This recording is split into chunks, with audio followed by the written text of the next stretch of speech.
A good night's sleep. Okay. Okay, so here we are with another episode of 010 Podcast with Andy today. We just get to have an intimate conversation. And we decided that community was a good topic for today in that we both moved from different communities now, and we're just seeing some different things happening in our life and how these small communities make things work. And maybe how we can use this characteristic, I guess, of a small community in our everyday lives and showing up for others. So Yeah, and the biggest question being in my mind is like, I lived in Bismarck the majority of my life, and I like we just kind of talked about, I'm sure that there are pockets of communities in Bismarck, right? Whether it be neighborhoods or, families or whatever. But as a whole, I think what I've witnessed in Hazen in the short amount of time that I've been fortunate enough to live here is um, very different than what I've experienced in Bismarck. And so our question is it the small town that, is that why the sense of community is different? Or is it, just the world we live in happens to work a little differently in larger communities? I don't know what it is, but you grew up in Buffalo. yeah, Is it the same? Does it feel the same there today as it did growing up? Um, I think good that's where question. small communities really, the heart comes from. It does feel still like maybe here these kids still ride their bikes around town by themselves. Yeah, A lot of yeah, people don't lock their doors. A lot of people don't lock their car doors. A lot of people just you walk right in. So people just walk right into my house. I don't care. It doesn't bother me. In Bismarck, I would have hated it. It's so how have small communities kept that going? I right, wonder. right. Yeah, I don't know. I would say definitely, I feel like Buffalo's the same. Like it's still what it is. So, but whether it's a family accident or, I mean, when there's something that happens, like everyone knows about it and they're affected in a way that's Hmm. different than something happening, you know, if a close friend had something happen in Bismarck, it would have been, I would have been involved, right? Right. But these aren't always close friends, or it's just like the family. We know the family is hurting, so things change. We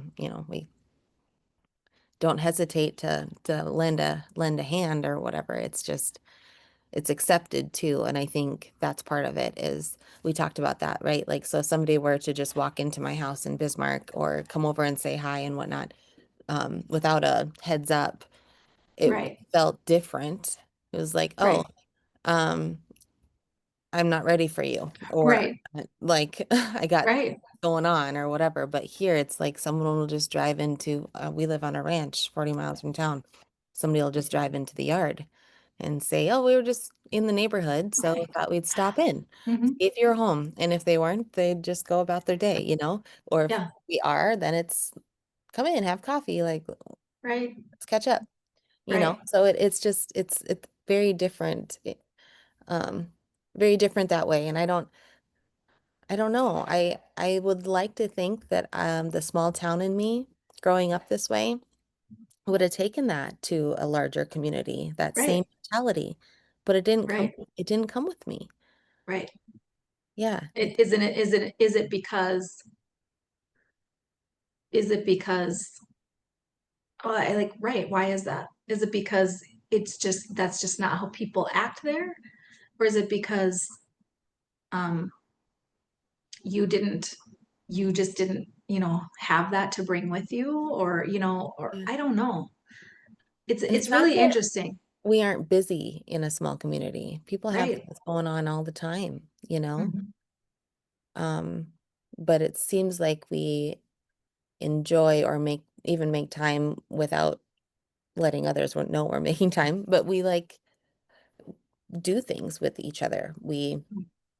I was on my way home from Napa yesterday, and um so it's a 3 hour drive from Rapid City back home. And on my way home, I was driving by my sister's, turn off the highway to go into her house. And I'm like, I need to stop here. So I just Hmm. did. I didn't call or anything. And sure enough, I pull in and they were having a get together with their friends. And I was like, I pulled in and there's kids everywhere riding their little cars around. And, I was like, oh, geez, there's something going on, but I like was surprised and walked in and then everyone was saying hi and we all gave hugs and it was just not that it happens all of the time, but it's already happened more in my life since I've been home than when I was in Bismarck. And when I was in town in Bismarck, it was, you had to schedule out so far to be like, hey, we're gonna get together on, June 16th, like Right, I'm gonna right, have dinner at my house or whatever. You right, had to plan so much more. And I don't know right, if right. Can you that's, imagine if I just showed up at your house in Mandan? I mean, I'm not and I saying that would I have loved couldn't it have. actually, but I I know, missed but that. I didn't you realize just, how much I missed that. yes, yes, Yeah. yes. And I think you're right. And I missed it. And not only that, but again, it feels so wholesome. It Yeah. feels, it, you know, I was sitting out on my back deck the other day and gentleman literally just starts walking up, like there's an alleyway in our backyard, and he just starts walking up the driveway of our, home in the back alleyway. And like in Bismarck, I would have immediately been on alert and been like, who's coming up to my home and why? But I wasn't even, I was like, and I was wearing, I was laying in the sun essentially, I just had some shorts and a tank top on and I just he's like, hey, and I was, hi, how you doing? I just walked over to him and he introduced himself and he's like, hey, I just wanted to tell you if you need help keeping this area cleared, I'll keep this clear for you this winter. I'll clear your snow for you and no big deal. I do it for this other, I do it over here and whatever. And I was like, he doesn't know me. You know what I mean? He doesn't know me. He just is like, well, hey, I'm here Yeah. anyway. Let me clear your driveway for you. He didn't ask for anything. He didn't want anything. He said, if Yeah. you ever need anything, this is my name. This is my wife's name. I mean, and you just think to yourself, oh my gosh, that's so nice. But in a small community, people just look out for each other that way. Yeah. Yep. They just do. They do. Yeah. And I had that in Lakewood when I was living there. Like I didn't know my neighbors well, other than one neighbor, but he Mhm. was, I mean, yeah, he helped with a lot of things. And I don't know if it was because I was a female, that's like, um, if you're watching a girl with a shovel and shoveling feet of snow, like Right. it's kind of a man thing to do to like come over and say, "Hey, can I can I help you? I have a snowblower in the garage. Like I'll come and help you out." Yes. You know what I mean? Uh, Yes, but I lived in a community. I lived in a community for about 4 years. And I shoveled not only my driveway, but also like sidewalk as far as I could go on either side. And everybody around me had snow blowers, everybody. Never once did anybody come snow blow my driveway for me. And that's fine. It's not that I expected it or even thought you should do it. But no, if it were me, I would have done it. So I sometimes wonder like, is it community? Is it small town or is it just the heart of people? right. Is it just, and your neighbor, where did he grow up? He grew up in a small community. Exactly. Yes. I thought that about him. Yes. Yeah. Now I'm blanking. It's like center or somewhere that direction. Yeah. And I just think in smaller communities, Um, I don't know. There also is a sense of obligation there. I've noticed that too, because I have seen people Yeah. that I can tell it's not that they don't want to do it, but you can tell it's just their obligation. Like, okay, well, this happened to this person, so now it's our obligation to do these things, right? Yeah. And That that's feels okay too. different though, but it It feels does a feel, little different, but it's okay too. I mean, they just take care of their own. There's a yeah. lot to be said for that. Well, and I think too, it's much like, we talk about the five people around you. Like, who are they? Who are you around most? You start Yeah. you start doing what they do, right? Like it's just, Right. it's your circle. And Right. in a community like that, a close-knit group where you run into the same people at the grocery store and filling up with gas and stuff, like you are around. So you can have communities that are very much not like that and be Right. a crummy community real quick. And Mm-hmm. then you can have ones that are thriving. And Right. and you can see it in a small town quicker than you can, I think, in like, Bismarck or a city or something like that. Just Yeah. with the numbers in general. Because Right. yeah, Bismarck is a very giving community as well. It is. And like I said, there's pockets. Like I know I've Yep. heard people, again, I haven't had this myself, not for many years. We did live in a wonderful neighborhood when the kids were growing up and everyone kind of looked out for each other. But for many years, I've not experienced that. But I think there are pockets of it where there are neighborhoods where people are very close and they Mhm. pay attention and they show up for each other and things like that. So, but how do you, if you don't live in that kind of a community, how do you bring that to your community, do you think? How do you be the person to Well, make a kind of change? like, on my travel a little bit, right? Like when I was on my own and didn't know anyone, I was like, how can I show up today for somebody I don't know? And I think that just comes down to being present in a lot of ways. Hmm. Not just walking down the street looking at the lines in the sidewalk, like looking at people in the eye Or your phone? or your phone or running into Yeah. phone poles, right? Like, or your GPS. I mean, hello, I looked at GPS for a lot, a Yeah. lot.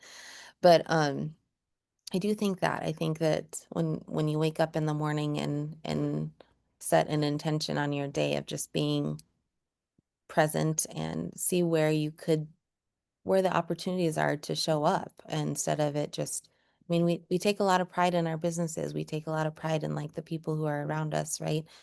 Um, and friends and family and those things. But and it's wonderful and it's a great start. And maybe just starting with that, like who in my friend group can I show up for today? And not that it needs to be like a surprise or something huge or whatever. It's just who's on my mind today or what opportunities do I have to support, you know, Right. too. Right. And we're not always in a chapter where we can support, right? We talk about a full cup, Right. right? Making sure your cup is full and doing things to fill your cup so that you can give. Um, but what I I found, hear that so often, but for me, I think like when my cup is full or when my I feel like the best time for me to show up for other people sometimes is when I'm struggling myself. 100%. Because yeah, I've even just with the last few months with me and if I do something and people are like, no, you need to focus on you. And I'm like, actually, I don't want to focus on me right now. Sometimes it's better to, if we're always in our own space, I don't think that that's always healthy either. I think sometimes it's really, really beneficial for me personally, at least, to get out of my own space and to get out of my own life and really focus on other people. Um, so I agree with that. You can't sacrifice yourself for other people, but it really is a good idea sometimes to, oh no, my power is going to go out on my laptop. But good idea to just put yourself, you know, be there for Yeah, other people. right. And You you're keep right. talking. I'm going to grab my Yeah, power cord. you're definitely right that as you support others, it puts it makes your energy get a little bit bigger, honestly. Um, Yeah. and I think a lot of times, especially when I was very busy in my practice and stuff, I felt like I was doing that throughout the day because I'm in the service industry in a way, like chiropractic care, right? I felt like I was doing that during the day that so much that when I got home, like I felt I might have been exhausted or whatever. But a good exhaustion, right? Like I felt like if I was having a morning where I was kind of in my own space and just trying to I don't know, like get my energy up. As soon as I started adjusting people, it shifted. Like it just like it grew like out of myself and I wasn't in my head as much as I was servicing, helping other people in whatever they were needing. It and like thinking about that, taking it outside of your building and into a community, I'd say it's the same thing. Yes, It's very much the same thing. Yeah. Yeah. agreed. And I think we can get lost in like the only way we know how to help is this one way. And even like finances, think about that, like how many, nonprofit things we go to and, providing funds for people, which is great. I'm not saying there's anything wrong with that. But as my time kept getting more limited, I kept leaning on funds to support others. And I know that that's what they needed. I mean, that's why they were having a fundraiser. But it didn't fill me up nearly as much as it did to do No, like reach out to someone or say hi or, you know, crack a joke, even though I have really bad jokes, but sarcasm is my joke. But you know what right? I mean? Like just Yeah. that sort of encouragement and support for others is what fills me up personally more than the funds. But Well, it's funny no. you say that because again, over the last few months with, what's been going on with Jerry, um, so many people have wanted, like, asked if they can bring me food. Because that is our way, right? We bring Yeah, food. yeah, yes. And I'm like, please don't bring me food. Because he wasn't eating. And if I was gonna eat all that food, we got a problem, right? So, Freezer's full. who's going to eat it, right? Yeah, But you're right, people. So I think it's good for us to challenge ourselves. Like, how else can we show up? And people offered many times to do fundraisers for Jerry, and he didn't want that. As long as he could pay his own way, he's going to pay his own way, right? And so he never had a problem doing that. But for me, it was really like when people would literally just out of the blue text me, and just say, "Hey, I'm thinking of you. Hey, I'm praying for you. Hey, I prayed for Jerry today. Hey, I hope you're having a good day." Even just a text with like a smiley face or a heart or something, and I just knew that they were putting out some good, some love, some light yeah, into the world by doing that. Not just to me, but it goes out, like you said. I mean, it comes out of you, right? yeah, And when you're thinking of someone else and you're sending them some good energy, people, you can call whatever you want. People say, "Oh, yeah, the thoughts and prayers don't solve problems." They can. They make the world a better place. And so those little things meant way more to me than not way more to me, but they meant a lot to me. It doesn't need to be a pan of lasagna. It doesn't need to be, a money. it Sometimes it's really just simple thoughts and prayers, honestly. right. And let somebody know that you took time out of your day to think about them and to Yeah, send them something loving. right. um, it really can be that simple. Not that Good. a good old pan of lasagna doesn't hit the spot sometimes, Yes. but it doesn't have to be all of that. Just a hug, you Yeah, know or yeah, like sit beside somebody in church, or yeah. That was such a good be story. beside somebody. There's a lot to be said for that. So, Will you share that story? well, so we haven't, I don't think we talked about this last week, but I lost my partner Jerry last week, Yeah, and I went to church, like, I mean, he had passed away at like 1:30 in the morning, early Saturday morning, and I went to church Sunday morning, so he hadn't been gone very long.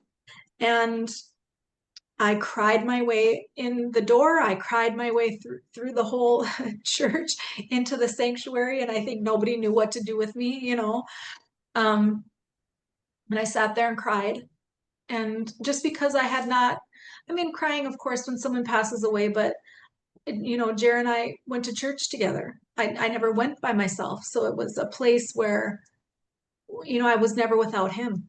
Yeah. So it was hard. And I sat where we always sit, and I didn't even think about it, but I left a space for him beside me because he always sat at the edge in case he needed to get out. Um, and it was really hard. And I'm going to say, I don't know, 2/3 of the way through the service, half of the way through the service, something like that. Some woman who I probably had met briefly at some point, but I didn't know her very well. She came and sat beside me, and she just said, I couldn't help myself. I had to come and sit with you. And she held my hand so tight, and she put her arm around me, and she just whispered sweet things to me. She just was saying, what a great man he was, and how she just said nice things to me about, what they witnessed us going through. And um, it just gave me so much peace. And I know that that came from her. Ultimately it was her, but I'm sure either, it came from Jerry or it came from God. Something told her to go do this, right? Something inside of her, whatever you people want to call that. But she was like my angel that day. And then yesterday, um, when I went to church, I wasn't quite as emotional. I didn't cry my whole way through, but I was sad, and I was crying, and people could see that. But before the service even started, then yesterday, a couple who's been very supportive, they came and sat next to me, and she just immediately held my hand. And then a woman who we've become friends, and her husband and Jared, they were all very close, and she came and sat next to me and held my hand, and they didn't say a word. They just held my hand, and they just sat next to me. And actually, Chris, who sat beside me, she diverted my attention. She talked about other things, before church started. And I just think it doesn't need to be big things. People Yeah. just need to know that there's someone beside them. Yeah. And um, in your story about your dad, I mean, people, again, I think people in smaller communities are just more likely to just jump in and do things like that, right? And you had mentioned your dad. Yeah. There was a fire a couple days ago, and on the other side of the county, but the whole county gets the call if you're on the fire department. And we just have like a rural fire department here in Ralph, and which Ralph is a population of 4, all my family. And anyway, so the fire bar rings and figure out where the fire is, and he just got in his pickup and got in his truck and went to it, which is about 90 miles away, 80 miles away. Um, but I mean, it's just no brainer. Like, you drop your stuff and you go, right? And obviously this is like emergency type thing, all hands on deck type of deal with it being a home and whatnot. Um, but yeah, it's just what happens here. And I think Right. this has happened more in church for me, or when I'm meditating, praying, when I'm doing that. It's when for anyone listening, when you have a little voice that says someone's name or somewhere to go, take a different route to work today, whatever that little voice is, like, just listen to it, because there's a reason that it pulls you that way. And you might not always know what it was, and Agreed. no clue, but just listening to that little inner voice of what to do, I think, or how to go about your day, that's your guide. Right. I think that's the whole point of our retreats, is just helping people listen to that voice. Like, we can't do that for them. I'm not always doing it. I will say that, like, it's a practice. But yeah, it's that little voice that if there's something that is on your heart at all. I remember when I was going to church, there's like you walk up if you want prayers, right? To walk up Yes. and have people pray with you.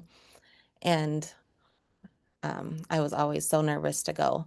But I honestly, one point I just shut my eyes. I'm like, okay, I'm praying right here. I'm just using all their prayers, and I'm just going to stay right here. And I swear I had like a pull on my shirt like this to go. And did I go? No, I didn't. But I know, like, that was something that was like, dude, like you do it, do the thing. Yeah. You Yeah. know? Um, Well, that's funny because I think I've told you this story before, but when Jerry and I first started dating, we'd been dating for like 2 months or something.